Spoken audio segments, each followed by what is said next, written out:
Welcome to Civic Saturday. I'm Sarah Jane Crespo, and I'm so glad you're here. After so much time apart, let's come together as Americans, celebrating our democracy, our country, and our liberty. Recently, Citizen University invited me to join in this pursuit of helping to build a culture of responsible citizenship and reestablishing our faith in democracy. So let's learn to be good citizens together. We can start right now. Over the next hour, we'll hear from several featured Kansans, including distinguished Professor Dr. Robert Weems and the Kansas Poet Laureate Huascar Medina and others. But first, I want to share a song performed by two lawmakers at our State House in Topeka who came together across their party lines for a quick jam session. This is Democratic Representative Linda Featherston and Republican Representative Adam Thomas performing What's So Funny About Peace, Love, and Understanding by Nick Lowe.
So what might it mean to become better citizens?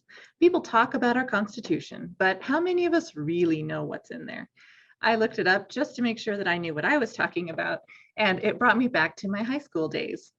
In it, the 7 articles outline in heady detail the construction of our government with its 3 branches, as well as the plan for elections and other matters. The 7 articles are followed by a list of amendments that we've added over time, of which there are now 27. Let's hear just the first 2 read by Jonathan McRoy of the Kansas African American Affairs Commission.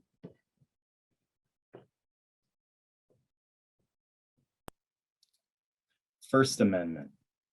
Congress shall make no law respecting an establishment of religion, or prohibiting the free exercise thereof, or abridging the freedom of speech, or of the press, or the right of the people peacefully to assemble, and to petition the government for a redress of grievances.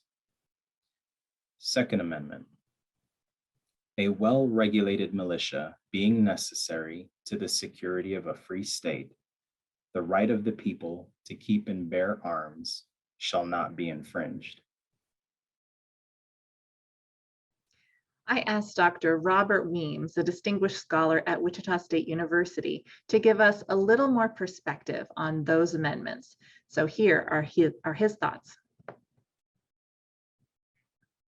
One of the things that occurred with the implementation of this new document governing the United States was the fact that states which initially had a lot of power under the Articles of Confederation now found themselves with much less power. And there was a real concern about this centralization of power that was proposed in the new Constitution. And as a means to allay some of the fears of people in the young United States about perhaps a governmental overreach, we saw the Constitution, in fact, featuring a Bill of Rights, which, among other things, sought to reassure citizens that this newly formed strong central government would not engage in an abuse of power. And when we look again at the Bill of Rights, the First Amendment, which calls for freedom of speech, freedom of the press, and freedom to assemble peacefully to express grievances with the government. Again, this remains one of the central tenets of the US Constitution, and from the standpoints of being a United States citizen, of the rights that you have. Another very important amendment to the Constitution that was part of the Bill of Rights was the Second Amendment, which in fact gave citizens the right to bear arms. And indeed, when we look at this whole question about a fear of an overreaching central government, now that the central government was much stronger, the right to bear arms was seen as a means by which citizens could, in fact, defend themselves, if you will, from undue central government coercion. Now, there is some angst over the state our country is in about political divisions and a need to come together. And I see people reaching toward not unity, but understanding among those participating in StoryCorps' One Small Step project, among legislators, in exchanges both online and in person, between people who may disagree ideologically. One thing that anchors us together is literally our common ground. The Kansas land beneath our feet is precious, and the experience of a push and pull between urban and rural sensibilities is something author Sarah Smarsh explores beautifully in her book, Heartland. To read an excerpt of that work, here's librarian Britton Kuckelman.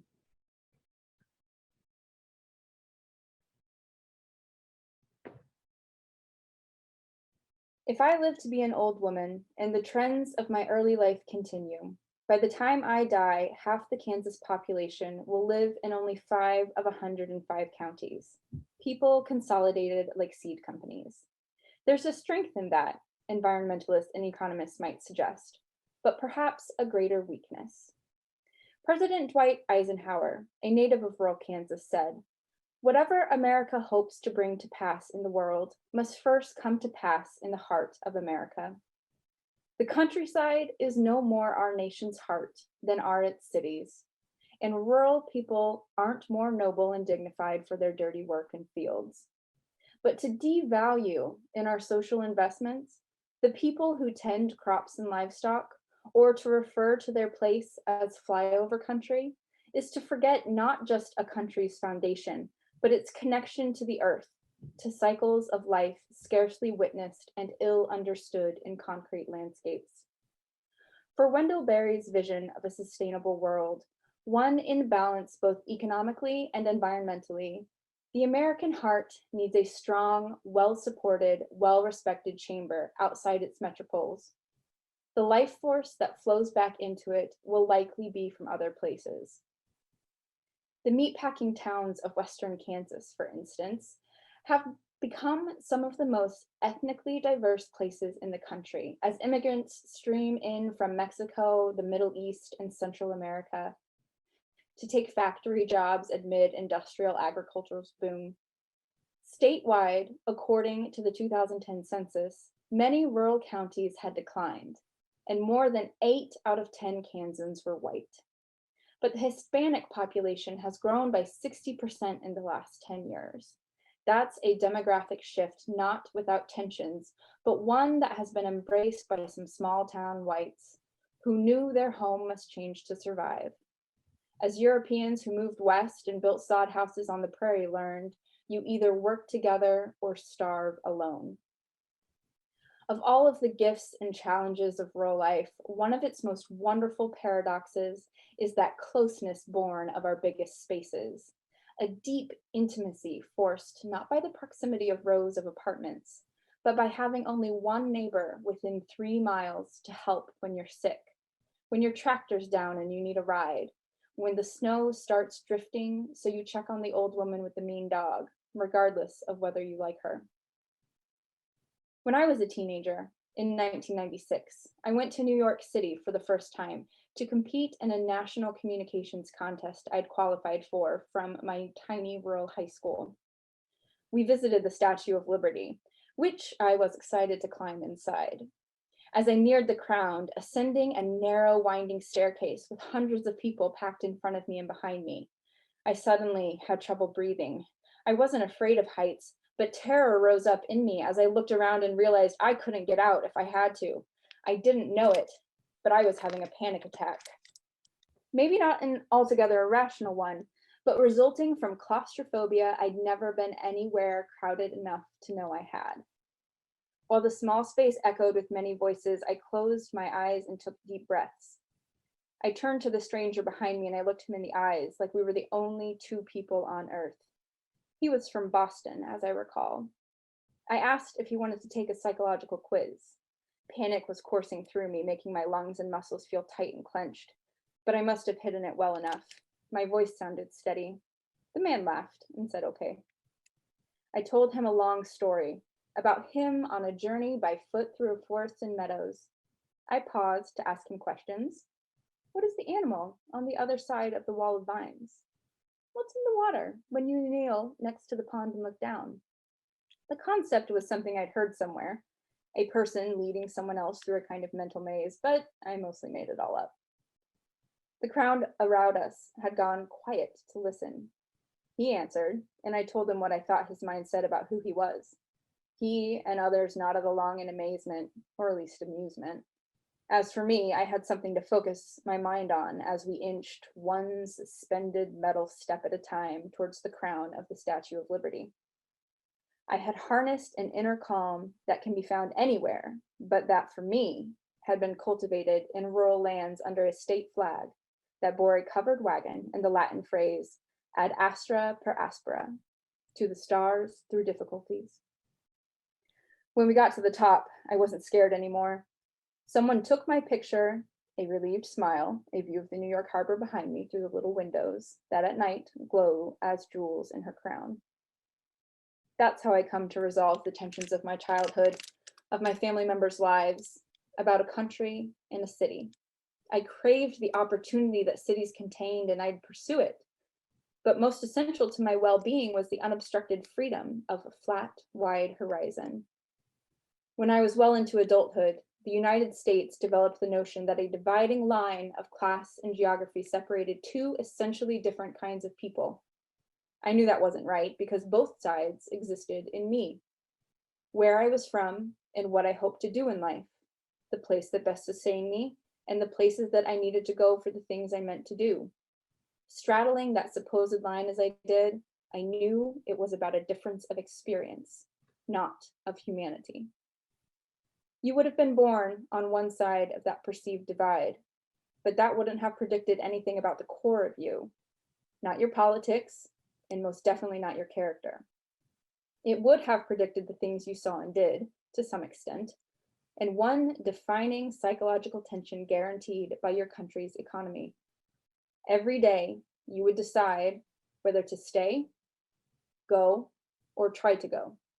And if you went, no matter where you ended up, like every immigrant, you'd still feel the invisible dirt of your motherland on the soles of your feet.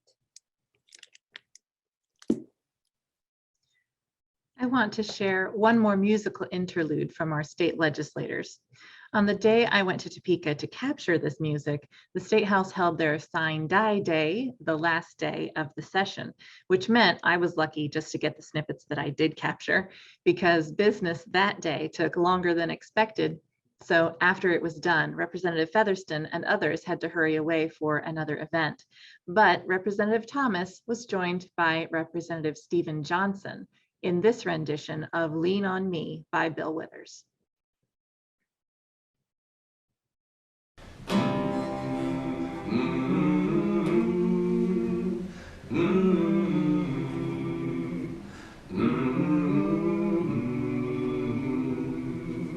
Sometimes in our lives, we all have pain, we all have sorrow, but if we are wise, we know that there's always tomorrow.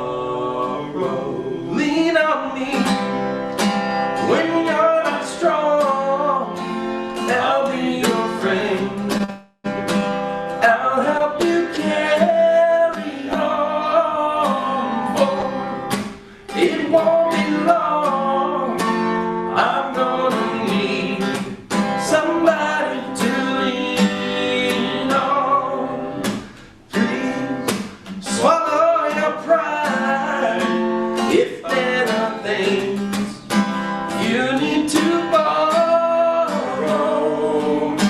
for no one can feed those of your needs that you won't let on. Lean on me when you're not strong, I'll be your friend, I'll help you carry on, for it won't be long, I'm gonna need somebody to lean on.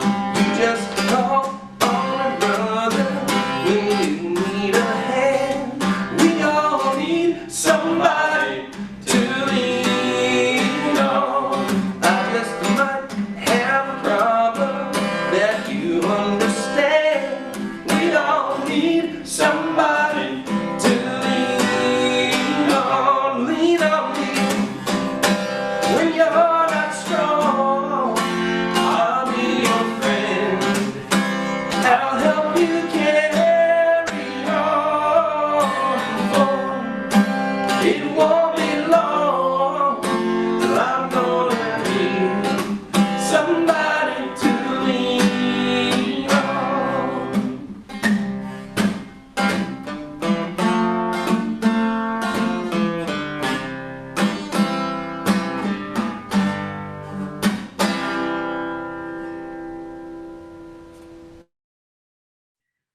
Now, when it comes to working at a public radio station, I always try to be impassive and impartial.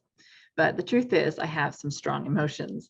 I really want for people to find that common ground, common values, and to build bridges of understanding. That's what was in my mind when I wrote this piece, an essay from the heart on our political edges. That thing about children craving to have rules is true. They really do feel more comfortable when they know where the edges of things are. And as we grow, that desire to be told what's what continues for most people until some outside force interrupts its entropy.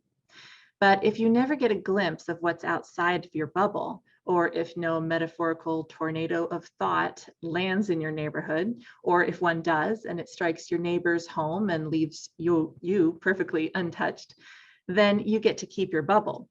Something hits you eventually though, right? A child may grow happily, perfectly content to follow his mother's rules until the age of 12 or so.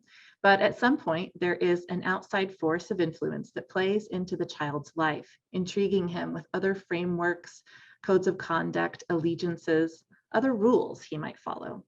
Rebellion ensues, and eventually the kid turns into a man who knows how stupid he was as a teenager.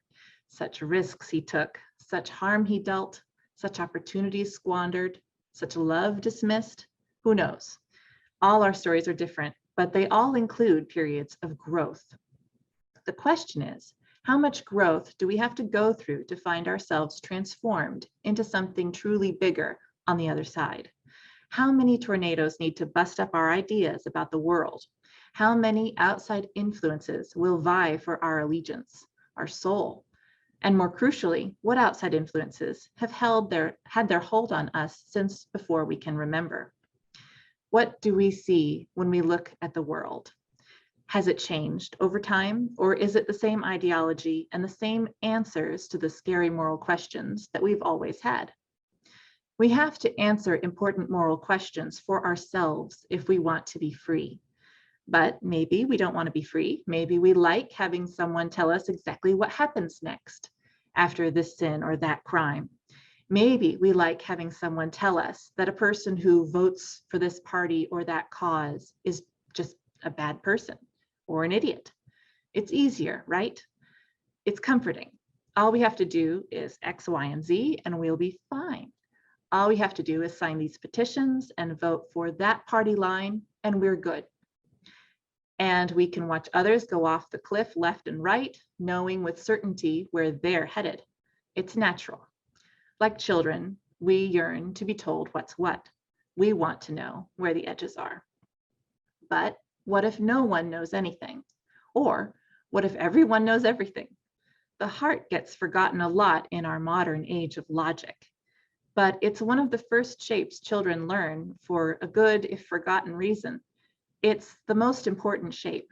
It's the most important organ. You can be brain dead, but not heart dead, right? It's the most important touchstone.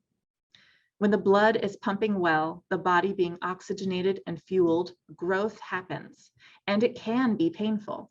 The heart is a painful place a lot of times. It feels, and it allows for growth in concert with the other systems of the body. We grow in spurts, we grow steadily. Sometimes we grow sideways. If we're paying attention, we grow wise, we grow old, but we are always changing if we allow it. The edges of our bodies, the parameters in inches and pounds, they change as we move from child to adult. Those edges, our body's version of rules, the discipline of keeping this body of matter in homeostasis on this earth, those rules must be questioned as we become who we really are. Sometimes the rules are abandoned completely. Sometimes we keep them. Sometimes we pass them on to our children. And sometimes we swear we would never perpetuate that archaic cultural norm. But in the end, none of it happens without an intake of resources. For the body, that means water and food. For the mind, that means perspective. It means learning from others about their worldview. And it means asking ourselves the hard moral questions that need to be asked if we can call our minds free. Only a free mind can look at the political landscape of today and not fall into an unquestioning camp. Only a free mind can look at those on the other side and see their humanity and their good and their potential. Only a free mind can see that we are all connected. We are all one.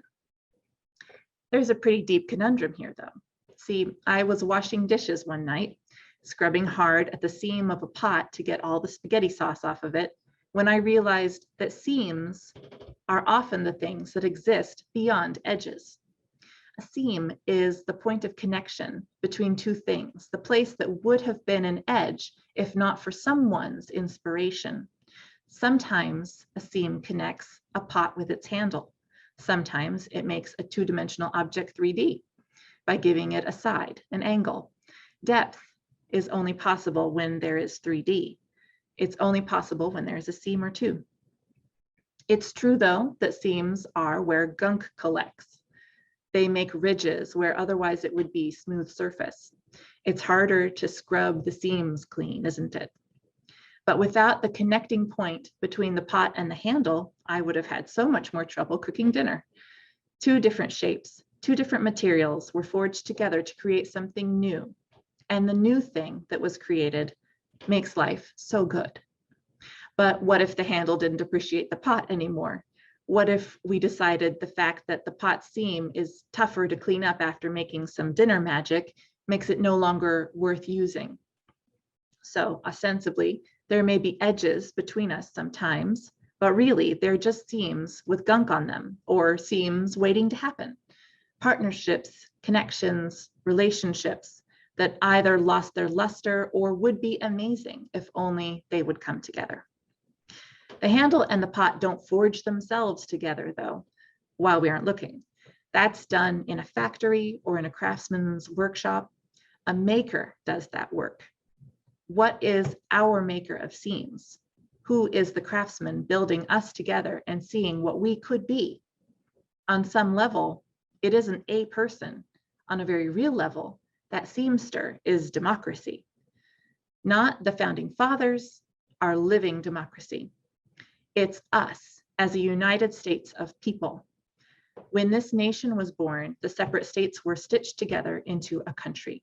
Later, constitutional amendments allowed more seams to be forged as all people were freed from slavery, allowed the right to vote, and guaranteed greater and greater rights. The selfish baby that our country once was has grown up a bit. It's still growing. We are all connected, yes. There are no edges, not really, but there is also magnificent diversity among us in our ways of life, cultures, and values. America is a land of variety. So what if we accept that edges are only illusions, that instead what seems like an edge between you and me is really the seam between us, the point of connection that binds us into something greater. We just need to make sure we keep them free of spaghetti sauce after each use. My son had a package of Ritz crackers the other day, and he was having trouble fishing them out. I told him, pull the package apart at the seam. Those crackers are easy pickings when you know how to attack at the seam. So the connecting point isn't just where we see differences or where magic brews. It's where a thing is most vulnerable, the weak point.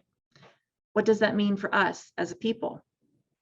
Maybe the metaphors of a pot or a sleeve of crackers don't do justice to our nation, though. People are so beautiful and so complex.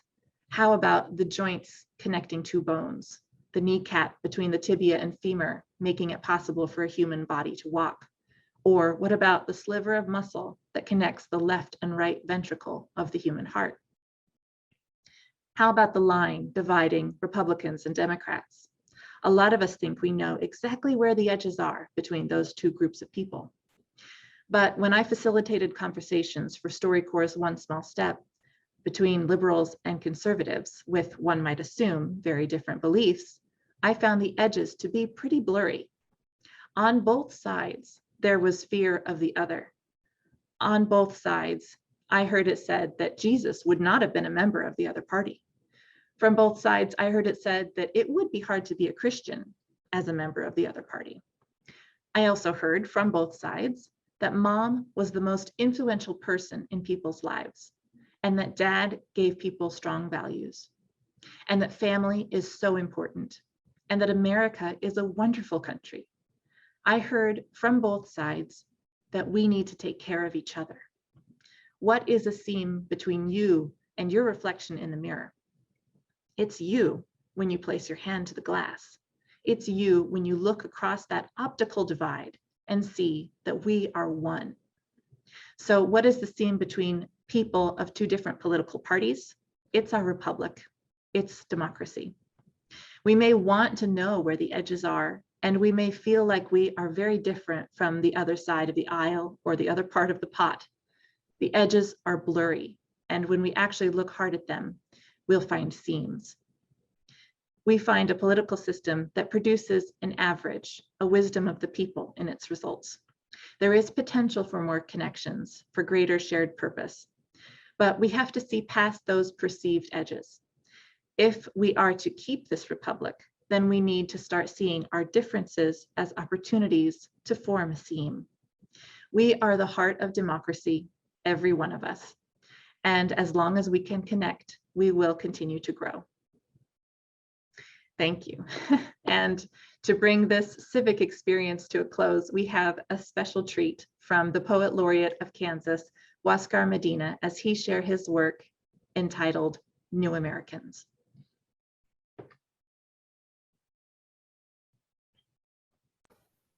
Hi, my name is Huascar Medina.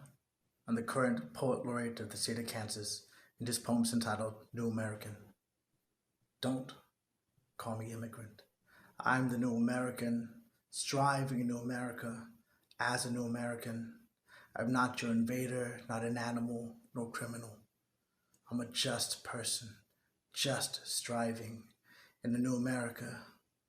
At New America, I'm a full-time student, overtime worker, volunteering in my free time.